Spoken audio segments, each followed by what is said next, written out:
Welcome back. Take a look at this video from Iran. It shows protesters ripping the country's flag to pieces. There have been ongoing anti-government demonstrations across the country.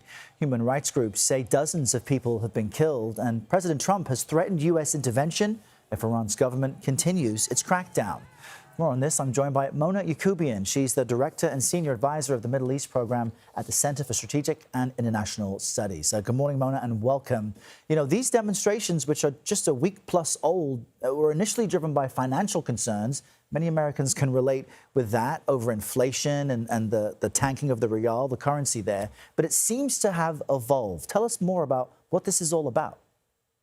Well, protests have now spread to all of Iran's provinces, which I think is significant. And we're seeing, I think the next couple of days will be critical. Iran's exiled crown prince has called for a massive uprising. Now, whether people respond to that or not, we'll have to see. But it could constitute a tipping point in these protests. And how will Tehran be weighing its response to these demonstrations? And talk to us about this person who is in exile. Well, I think as Iran comes under increasing pressure, you are seeing that the regime appears to be more and more at loose ends as to how to respond. You mentioned President Trump's threats. I think they're taking those very seriously. He has threatened both before the intervention in Venezuela to use force against the regime.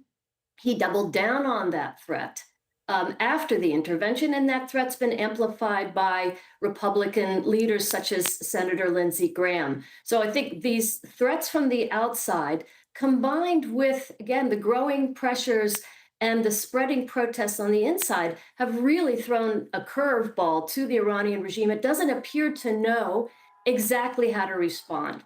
And we see them using threats of force, but we also see them attempting to curry favor by offering cash payments. I think it's something like $7 a month, which is really a drop in the bucket, to see if they can somehow dilute the growing public anger in the country.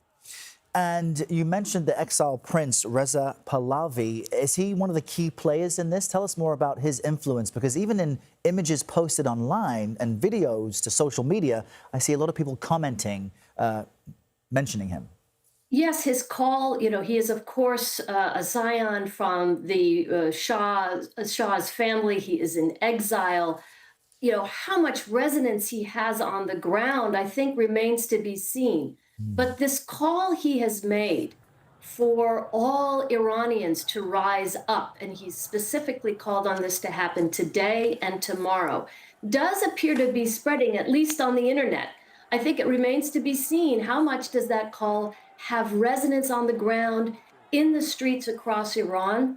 We're going to need to watch, I think, very closely what happens in Iran over the next couple of days to see whether or not we are, in fact, watching a tipping point as these protests gain momentum. Wow, it's going to be key to watch this closely over the next 48 hours. Mona Yacoubian, stay close. We may call on you once again. Thanks for joining us from Bethesda. Thank you.